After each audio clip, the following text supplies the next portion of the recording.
Welcome to the My Brain, My Happiness podcast. My name is Joe, and on each episode, it is my goal to spread awareness on mental health. No, I'm not a therapist, a psychiatrist, or a medical doctor. I'm just a guy who has had a lifelong relationship with mental illness, specifically OCD. Together with you, I want to blow the roof off the stigma that comes with having a mental illness. You need to know you're not alone. I promise this podcast will be upbeat and positive. My goal with each episode is to make you understand that you don't have to take this on alone or in silence. Now let's change some lives.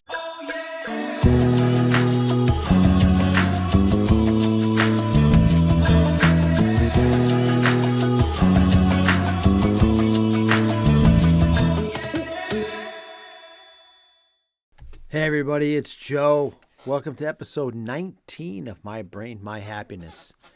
I'm so happy that you're here to join me. It is actually Tuesday night, February 11th, 2025, and I've had kind of a long day, and I just thought I would do a podcast. I'd like to do one in the beginning of the week and one at the end of the week to try to help everybody with some positive messages and reinforcement to get your week going, and then end the week with something good too.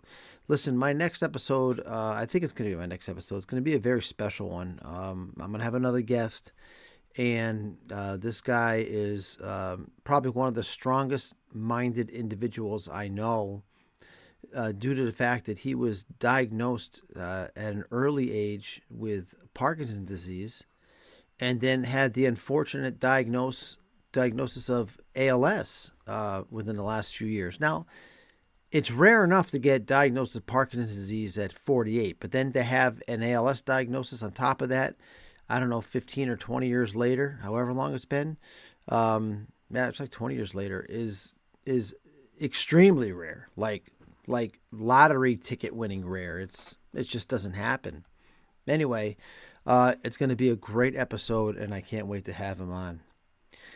Today, I want to talk to the people who actually have loved ones who have mental illness. And a lot of times you think you're at wit's end and you don't know how to help somebody and you think you can't help somebody. And you know what? The truth is you can. There is a fine line between knowing, though, when to back off and when to help. But for someone who has mental illness, to know that you have someone in your corner who's going to love you unconditionally, who's going to support you, and is just going to be there to say, hey, it's going to be okay, means so much. When I had my breakdown in 2016, I didn't have any family members, not one of my sisters, my kids, no one who came to see me in the hospital, right? I did have, luckily, I had some very good friends that stood by my side. Hell, my ex-wife even came to see me, and she barely liked me. Seriously, I'm all kidding aside. I will be forever grateful for her support and during that time. And she says it was because I was the father of her kids, but I think deep down inside, she likes me and doesn't want to admit it. No, but seriously, there are friends that came to see me, and like I said, my ex-wife brought me stuff, and I am forever indebted to them. Now, there's nothing against my family, my sisters or anything. It was some heavy shit going on at that time, and I was a little unbearable.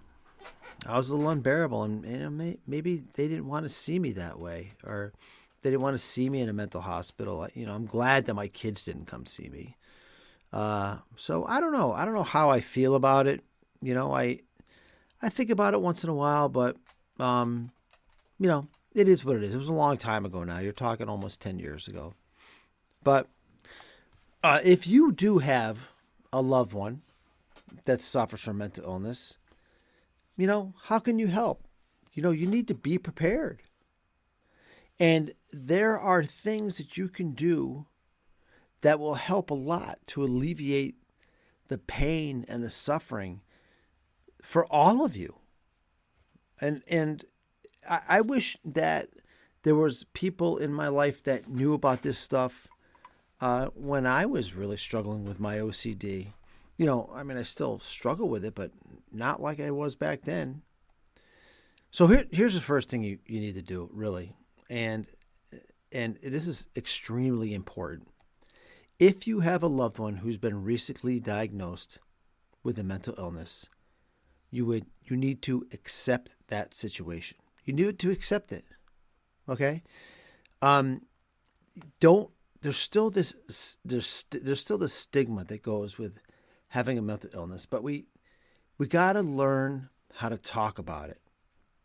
And you got to make someone feel that they can come and talk to you about it and not make it an awkward situation. And don't be afraid to talk to that person or open up to that person and say, "Hey, look, I'm here for you. How can I help you?" Don't stick your head in the sand and pretend like it doesn't exist, because it's there. And denying it is not going to make it go away. I got news for you. It's just not. But there's things you can do. You can reach out. You could try to find a support system. You can lean on, friends, allies, to help you be able to better help the person who's struggling. And it's just going to make life easier for you and for them. So it's crucial to find people with similar situations and to lean on them for some support, some help, and some advice. I could go on and bore you with the stats of mental illness, but I really don't want to do that, because you would be shocked at the numbers. You'd be shocked. It is amazing how many people just in this country alone suffer from some form of mental illness. And you know why it's a shock? Because we still don't talk about it enough. We don't pay attention to it. And I shouldn't say we don't pay attention to it. It's still not getting the attention that it needs. People still have this stigma, like, when you're on medication or they find out, or if you have a mental illness, there are still a lot of people that will be afraid of a person with mental illness. It could be anything. They find them that, oh, they got a mental illness. They're unstable. They're dangerous. You're scared of them. And, we're just normal people that have an illness. And we really need your love and support. You need to know that you and your loved one, you're not alone. There's a ton of people in this situation, right? And for some people, it's temporary. But for some, it's just something they're going to struggle with for their whole fucking life. What can you do to help?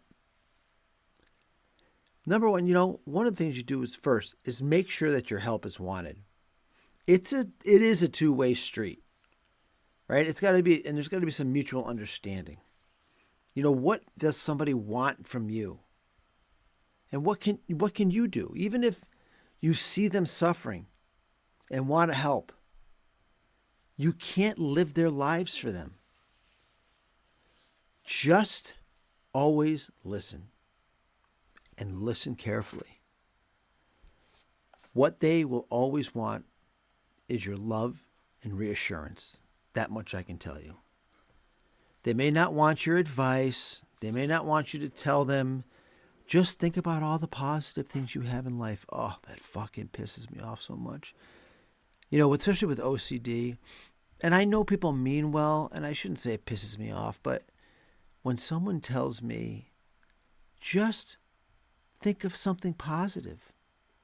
Don't think about the negative thing. If I could do that, I would do that. All right? If this is not something that there's a switch in us that we can switch on and off. Oh, you say to think about happy things, so switch. Okay, I'm all better now. It doesn't work that way. I know you're just trying to help that person. I know you are. But saying that just makes it worse. If I tell you not to think about a banana right now, don't think about a banana. Don't think about I'll be specific. Don't think about a not ripe green banana. Don't think about it. Stop thinking about that banana. You're going to think about a banana. Now, someone with OCD, maybe that banana is a scary thought. Maybe that banana is them thinking that they've run somebody over with their car every time they go out for a ride. Or maybe that banana is some scary thought that they're going to hurt themselves or they're going to hurt their kids or whatever. And it won't go away. And it won't go away. And so I could tell you, don't think about the banana. As soon as I say it, you're going to think about the banana. It's the same thing with somebody with OCD. If you tell them not to think about something, it doesn't change it. The switch doesn't go off. You don't just stop thinking about it. You have to develop.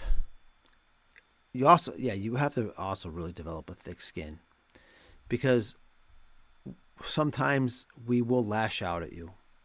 Now, I'm not saying put up with physical abuse, because there's no excuse for that.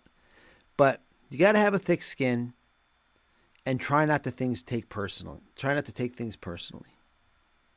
Don't engage in the argument. Don't tell someone they're being irrational.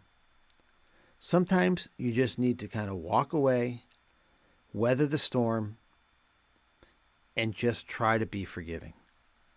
But like I said, never put yourself in danger. Don't let anybody ever physically hurt you. You can do things like to help to keep their lives on track financially. People with mental illness and depression, they'll find a lot of times when bills roll in, just paying bills is overwhelming. Taking a shower is overwhelming.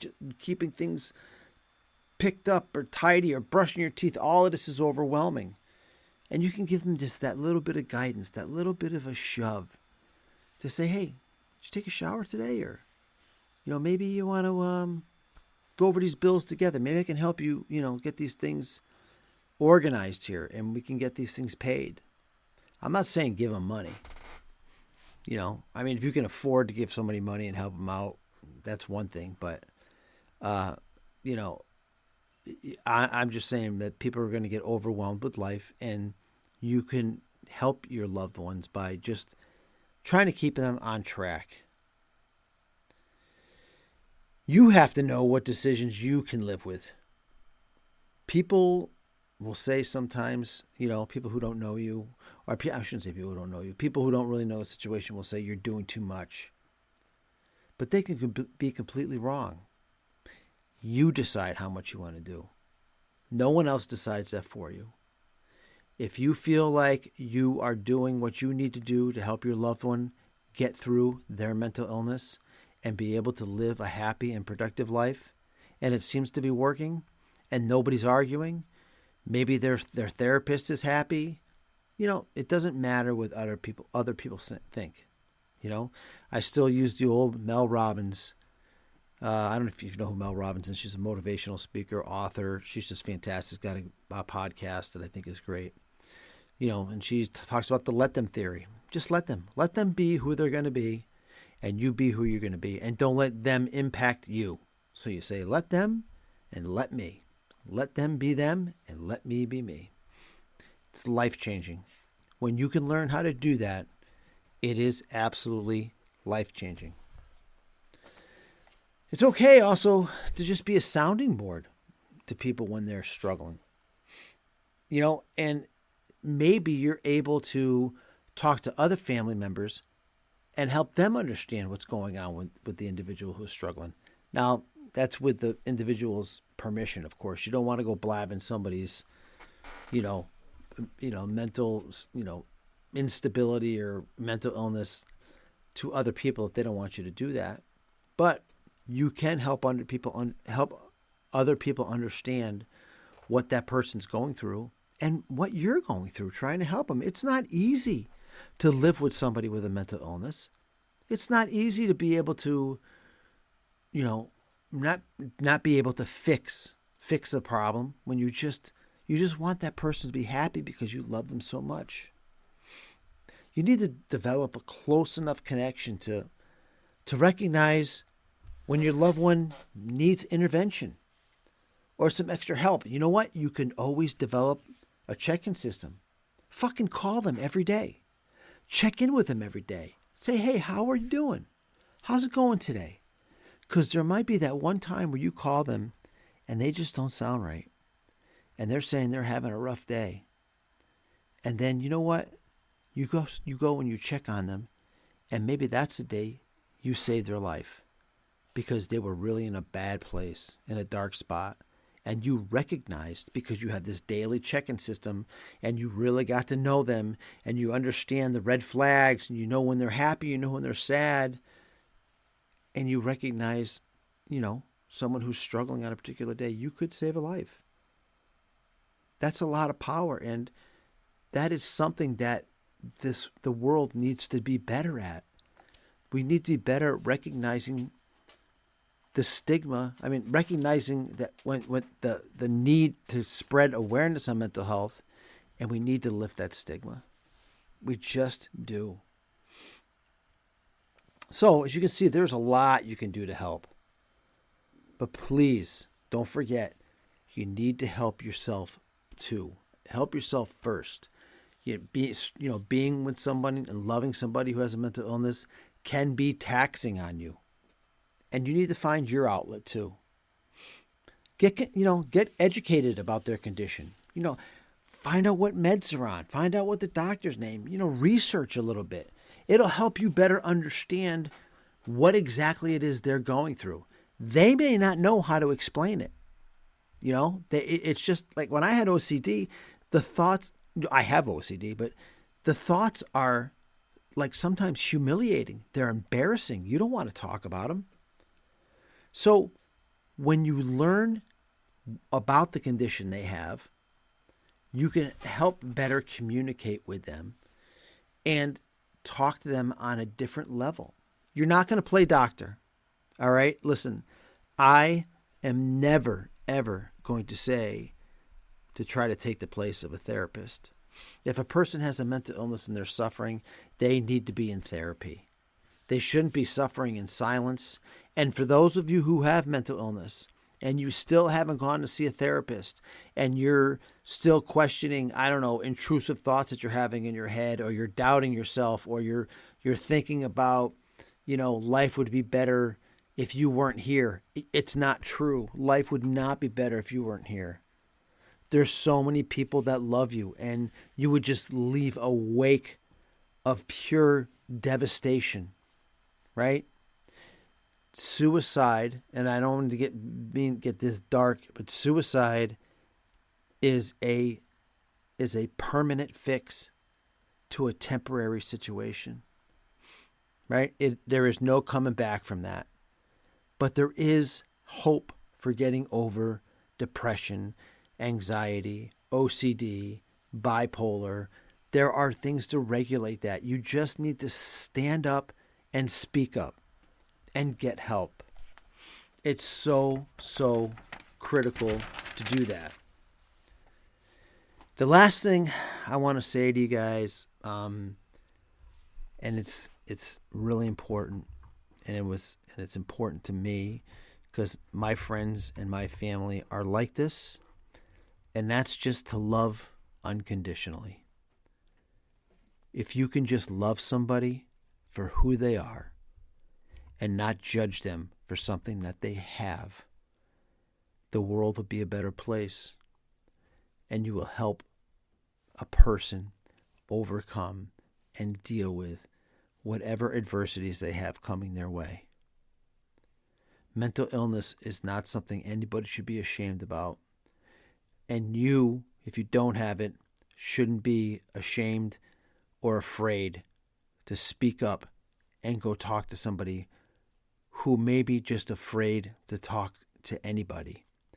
If you notice there's something wrong, if you see something wrong, say something, because you could just save a life. Hey, everybody, thanks for listening today. This is Joe from My Brain, My Happiness, wishing you and your family a very happy, happy day and a peaceful life. Love you. Peace.